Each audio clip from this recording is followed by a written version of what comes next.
Okay, and the final stack. I'm not gonna get that with one hand.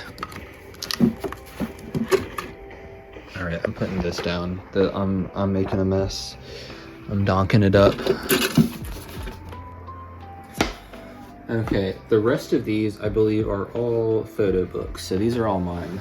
You can see that Miranda's the one with more of a diverse range of tastes in books, and I just have this big old stack of photo books. This one I got at a trip to Kinokuniya, which is it's a Japanese bookstore. They just sell a lot of Japanese books, but it kind of feels to me like Barnes & Noble, but just, you know, purely books by Japanese authors. And they have a lot of Japanese language books as well as, you know, and also English translations of Japanese books. So, and this whole thing is just pictures of people's Tokyo apartments.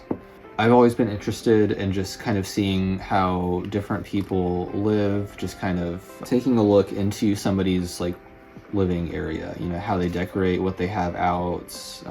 Is it messy and kind of like chaotic like this? It's fun just to make, you know, guesses about what kind of things they're into, what kind of life they lead, just based off, you know, pictures of their room, or just, you know, I enjoy just like going into somebody's room, like, you know, seeing a friend's room for the first time, or even just like seeing a glimpse, you know, a piece of a room through a window, that kind of thing. I think it's really interesting. Or watching vlogs or, you know, videos online, people film, just seeing what's in their background and what's in their life. So this really stood out to me. It just feels very aesthetic. I think some of it is probably just the photography style. Everything just feels very warm, and kind of nostalgic.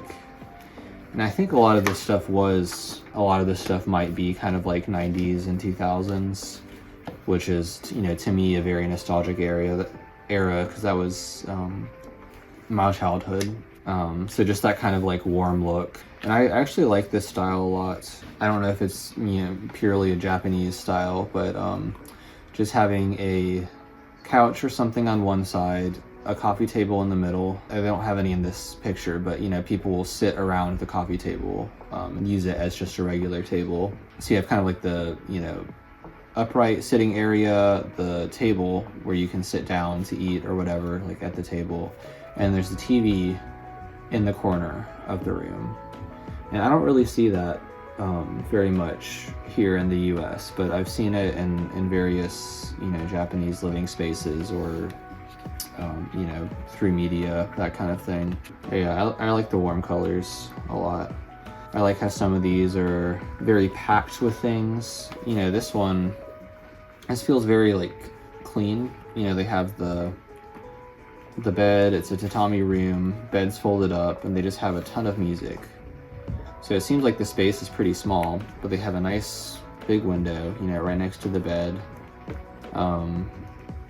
This whole music set up with cassette tapes and records. And it feels kind of cluttered in a good way. Maybe cluttered's not really the word, because it's not like it's spilling out anywhere. It's all very neatly put away, but there's just a lot of things here. And I really like that kind of maximal look. That's kind of how I have stuff here, but not very clean and put away, often just kind of spilling out into the living space. I don't know, it's just fun to look at just a picture of a room of somebody, you know, I've never met and won't ever meet, and just kind of imagine, you know, what they're into, what their life's like. Here's another one that's very maximal look. Seems like all of the space is used. I like this too. I like the walls. That's how I like to decorate too, is just cover the walls with things. Some of these, you know, they just have leftover food out. You know, I've got like an ashtray here, half a drink, a mug, a bunch of music that's just kind of out and open. This seems like a person who's like a little bit messy and, you know, just doesn't clean up after themselves. At least maybe leaves a couple days or whatever, leaves some stuff out. Doesn't clean up immediately. I can definitely relate to that. that's an aspect of myself that I don't really like, because I just get bothered having things out and be messy, even though I'm the one that created that mess and did not clean it up.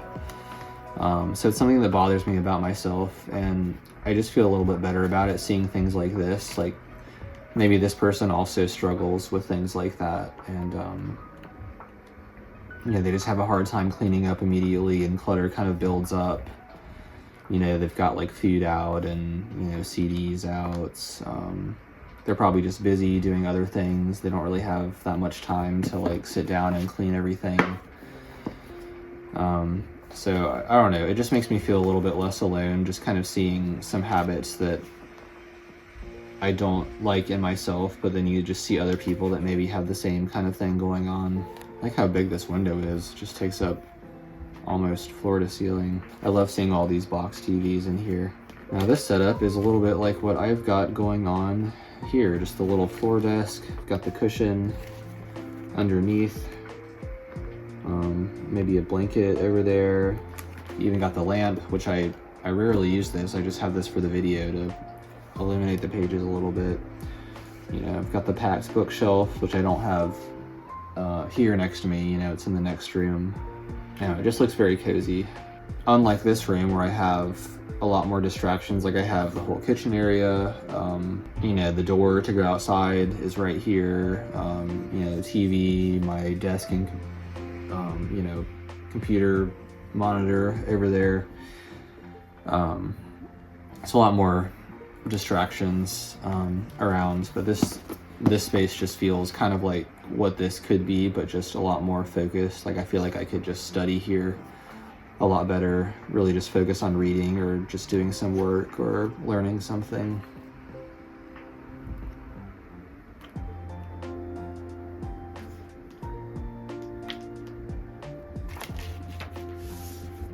Hot shot tips and tricks for taking better. Oh, I like taking pictures, and I've gotten into photography a little bit, but I haven't spent too much time kind of like learning techniques and things like that. So I thought, you know, just getting a book like this, which just has example pictures, a basic concept in, you know, cropping things, using high contrast, whatever else, reflections, long range shots, low point of view. This is something nice just for me to like look through, just to get ideas about things. I feel like a lot of times I'm just taking pictures of the same types of stuff from similar angles. You know, I don't experiment all that much, and you know, half of my pictures just turn out very poorly because I don't really know what I'm doing.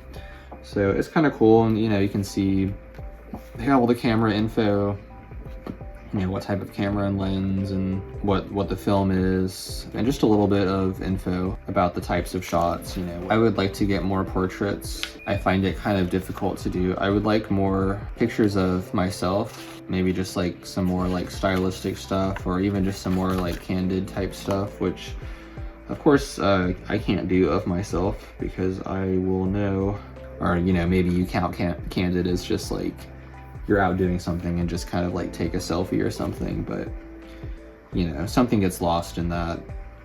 It's a little different than if somebody else took a picture of me. But I'd also like to get more pictures of like friends or people I know, just some more like people pictures. Colored flash, that's something I like to do. I have some gels, that's not the right word, little colored, you know, pieces of plastic that you put over the flash of a camera, and it changes the color of it. I think is fun to experiment with.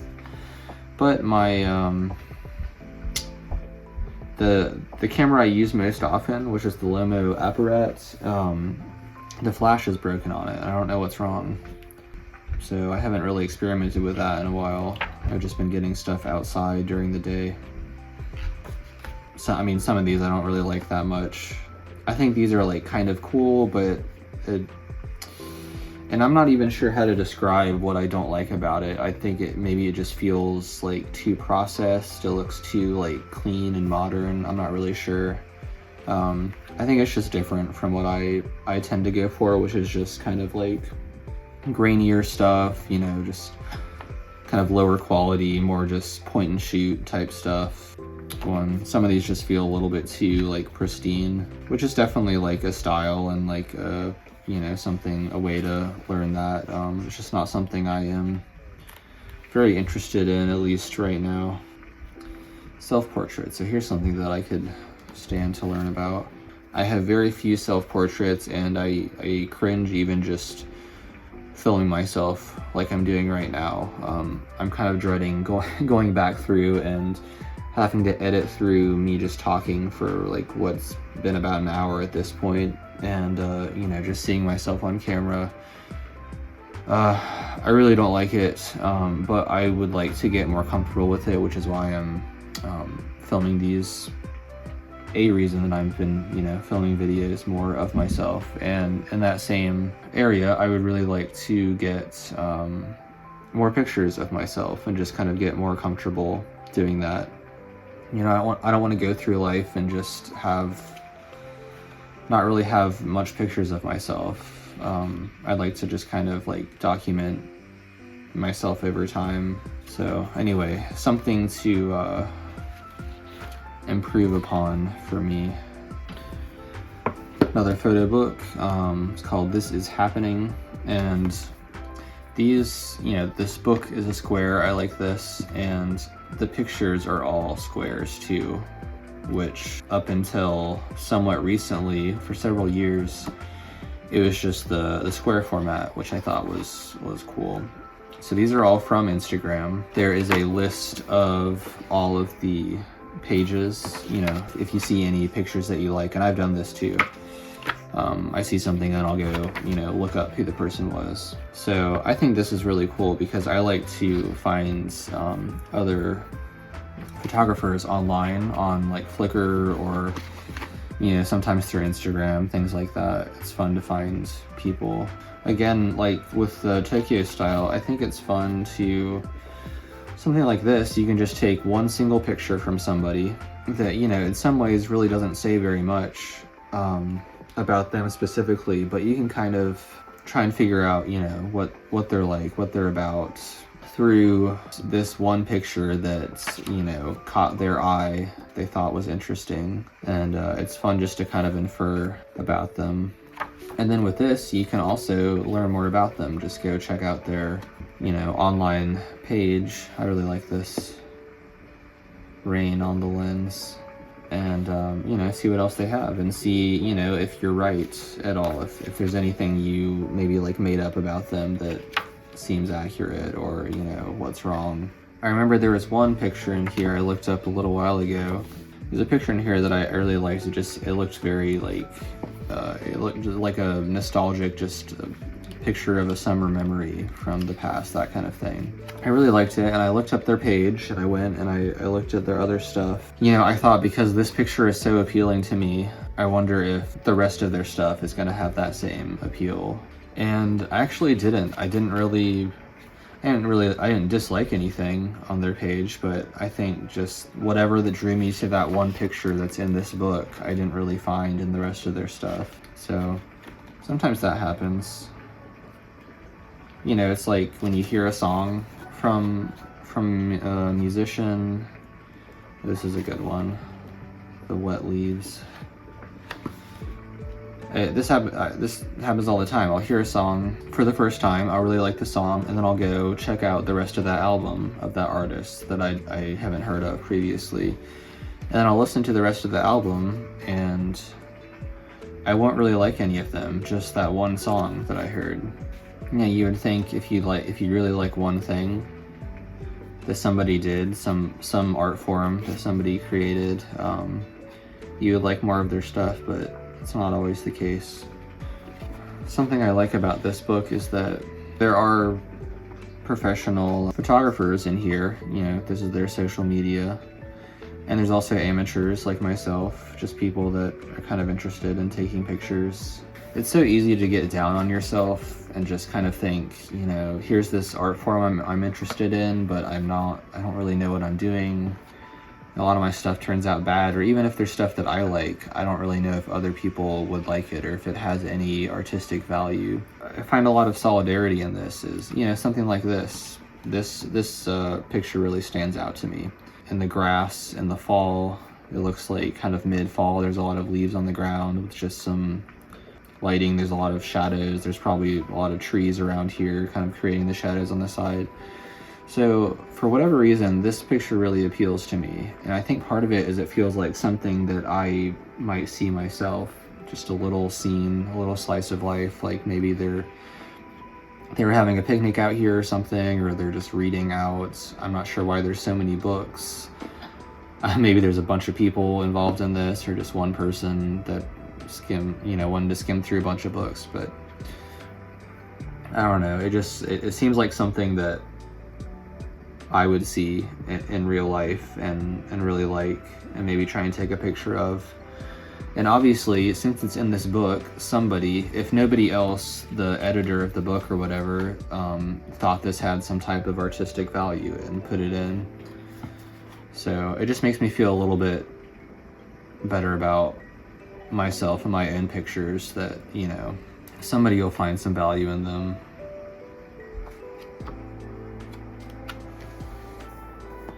Alright, and this final set of books all came with cameras that I bought. So this is the Lomo Apparat. These are all Lomography brands. The Action Sampler, the Fisheye, and the Sprocket rocket. Cool brand that is, they do have some nicer stuff, like more expensive and higher quality cameras, but what I really like about them is that they have a lot of just kind of toy cameras, just point and shoot, experimental type things, and which is the type of photography that I'm more interested in. With all the cameras, they include these photo books with them.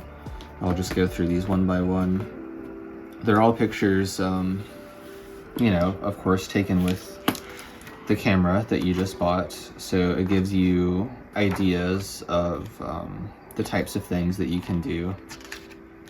So this is my Action Sampler. There we go. It's got the little the flash colors you can put in. I've got like a kind of a purple and then a blue on here that'll color the flash if I want to use that. So this is divided into sections a little bit. Equipment, tips about, you know, using the camera, experimentation, more experimental type pictures. I get a lot of inspiration out of this, and I like the style in general, and this seems to be kind of what the brand is about, which I like, is just making photography accessible to people, even if you don't really have much knowledge in the area, which definitely describes me. Does anyone ever really know what is going on? We definitely don't, but it doesn't matter. So there is some text through here. A lot of this is just pictures. And as far as I remember, there's nothing too informative in the text, you know, it's just kind of like almost more like stylistic than anything. As I was saying with that Instagram book, it's nice just to see pictures that just, you know, other people took. Just like random other people like me took these, and, you know, somebody found value in them. You know, the photographer themselves thought this was a good shot, and then, you know, the editors of these books also did and put them out. So some of these are using lens attachments that came with the camera. Like this one, there's a kaleidoscope lens that kind of, wherever you point, kind of the center of the camera kind of has this kaleidoscope effect. And I actually don't like it too much on this picture. When I use it, I like to try and have kind of like the main subject in the middle of the picture to have that kaleidoscope effect, but it is interesting on the side like that. Here's another attachment. Is there is something that splits the frame, so you can cover up part of the lens, and it will, so it'll, you know, if I'm doing half and half, you know, I'll just cover up half the lens, take a picture, and then you can use multiple exposure on this. So I'll, you know, double expose on that, I'll cover up the other side, and then take a picture on the previously covered side. So you can kind of like make these almost like a collage. And this person had it kind of split unevenly, which is cool. I usually just do like in halves or in quarters. if I'm doing it, and I rarely even experiment with it because it's like a little bit of a hassle to do. I like stuff like this a lot, just pictures of people being out. Here's something that is a little bit more like what I would use the kaleidoscope attachment for. It just reminds me of being a kid when film cameras were a lot more, I mean, I guess they're still common enough, but you know, that was more of the norm for documenting things, is, you know, if there's any event or something like that, you might take a film camera out to and just take a couple pictures to remember the experience with. So it just kind of takes me back to my, you know, childhood days, seeing pictures like this, just kind of pictures of people just out and about, just doing something. This section's more about accessories. So, you know, here's the kaleidoscope lens I was talking about. These all have that. I like that attachment a lot. This is a nice one. Has the flash on, you know, the background's very dark, but it still has that kind of like dark, warm look. I think sometimes when I use the flash, it makes the, you know, whoever's or whatever's right in front of it feel a little bit too bright in comparison, but I think this is kind of a nice contrast. So one thing it doesn't tell you, unless it does perhaps later in the book, is what types of, and this is a fun multiple exposure one. It almost just looks like a collage of just things on top of each other. It doesn't tell you what type of film they're using in these pictures, which is fine. It's not something that I think especially matters to me. I think that could be nice. If there's a picture I really like, I could just look up what type of film they use. Now this is a fun one. This is using double exposure, but then 2 different colors on the flash. I haven't experimented with this very much, but I like the effect a lot. I think there's a lot of experimentation you can do with that. I like these a lot too. A picture of a person double exposed, like over a background. I've messed with this sometimes. It does turn out well sometimes, and sometimes it doesn't. It's kind of hard to have an eye for it. This is something I have like not really experimented with at all, is using long exposure. I've used this just a little bit before and without very good results. I think the camera moves too much, and so the whole thing just becomes too blurry. I don't really know how long to hold it open. Like sometimes I've done it and the whole thing just gets completely overexposed. I'm not sure. That, you know, obviously something I could look up and learn about how to do. So that's the Apparat. This is the one I use the most. It's just kind of a general, it's a wide angle, but otherwise it's a pretty standard camera. So I've got the Fisheye. This is my Fisheye. I like to use this occasionally, but things look much better up close with the fisheye, and I think in general I'm taking pictures of things that are further away, so it almost becomes pointless unless you just like that framing of like a circle in the middle. I just have to be a little bit more creative with finding things to take pictures of. A lot of these are just kind of, they're very up close of things, of people or dolls or Pez dispensers. I think these are kind of cool, skateboard ones. Now these two I think are nice because I think they're really utilizing the fisheye effect, very exaggerated in the center of it, and then the further out you get, the smaller everything gets. This reminds me of just some like old school music videos where it's shot with the fisheye from a low angle. Now just skimming through all these together back to back, there's a lot more in this one that I'm not really as into, just personally. I like this one a lot, that's cool. And this looks like a selfie too. I have a hard time getting selfies with film cameras. I think they always turn out kind of weird, but I like this one. This also has double exposure on it. Here's that one's using that. I think a lot of these cameras, Lomography cameras, have like double exposure features, which I really like. Oh, and this has, maybe the other book had this too. It has all of the people, I don't know if the pages are labeled, but all of the photographers of the pictures in here. The next one I got is the action sampler. This one these are all kind of toy cameras, but this one especially feels like a toy. It feels very cheap. It's just clear plastic, you know, it looks like a toy. I think it was the cheapest one too. This one takes 4 pictures in a grid. Yeah, you can see the different lenses within about a second or maybe less.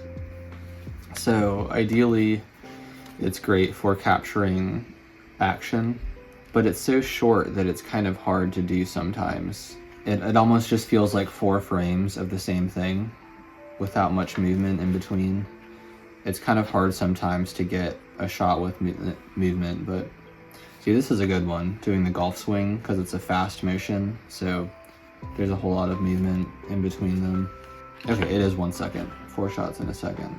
But something else cool is that you don't need to have a lot of movement in it. It's kind of cool just to see the small changes in between, you know. Nothing is frozen, you know, perfectly still when you take a picture of it. Everything's moving a little bit. So it's cool, even if you are taking just a still picture like this, there's a little bit more nuance to it. It's like each frame is just slightly different. And this one does not have a flash, so I've only ever used it outside. Here, so this one, I've tried to do this technique and it didn't turn out well, but where the subject is standing still, but you're moving the camera around them. So this is cool because the whole background is blurred. When I've done it before, the whole picture is blurred, which didn't look good. But I think maybe what you need to do is just keep the subject in frame. I think what I've done before is maybe just moving the whole camera like this or something, and just it blurs the whole thing. There's a roller coaster there, that's a good one to take pictures of. A lot of animal shots. This is also something I've had a good experience with. I took this out to, there's this goat farm you can go to and just kind of like hang out with the goats there nearby. I went there and I took this camera and I used it to take pictures of the goats, and they had a farm cat out there that would just hang out. And that was fun. I have a picture I like of the cat walking up to me, and I got a picture of it so you can see each frame. This one's about the photographer and the subject moving at the same time. And you can see it does get a little bit blurry, but it's not too bad. The framing of the person changed a lot as they moved. This is not something I've really experimented with very much, so a good reason just to go back and you know, look through these books, because I never think too much about, especially after I just first got these cameras, I don't think too much about learning new techniques. I think this camera has a lot of potential, but it's something that I have not utilized very much. I think I've only developed 2 rolls before, but I'm usually out shooting by myself and I don't get pictures of people too much. So I've been trying to take it out more often, and I'm in the middle of a roll of film here that I take out if I'm with people, just to try and get some more shots of people moving around. All right, the last one is the Sprocket Rocket. So that's this guy. The cover is kind of weird. So this is a panorama film camera. So each frame of this is, you know, you have your 35mm film, and each one is, I guess, 70 millimeters long. It's like two lengths of film in one. And this is another one that does not have a flash, so I've only used it outside in the daylight. Again, it has long exposures you can use. I don't think I've even experimented with it all, but you know, here's a good example of that with the lights. It has multiple exposure, and one thing that's cool about it is that it doesn't have just one frame in it at a time, then you move all the way over to the next one. It's these wheels, you can just scroll through. So you can take a picture, scroll through a third or half of the way onto the next frame, and then take another picture, and that'll be, you know, exposed. So it kind of like connects all of the pictures together. I've experimented with it a little bit. I'm still not seeing any. These are all just like one shot, one image, but it seems like a cool way to multiple expose images in a creative way that you can't do on these other cameras. Here's a good one with exposure, multiple exposure. And something that really drew me to this camera is that the image goes all the way out to the sprockets that hold the film in place. And so when you get it developed, you can just have these, the sprocket holes in frame, which I really like. I think that's a fun look. I like this one. This is a nice like portrait style, just, you know, it feels kind of like amateur in a nice way. It just seems like someone just taking a picture of their friend. This one is unfortunately kind of expensive to experiment with because you only get half the amount of pictures per roll. 36 frames in a normal camera, and then with this one, that same film is only going to give me 18.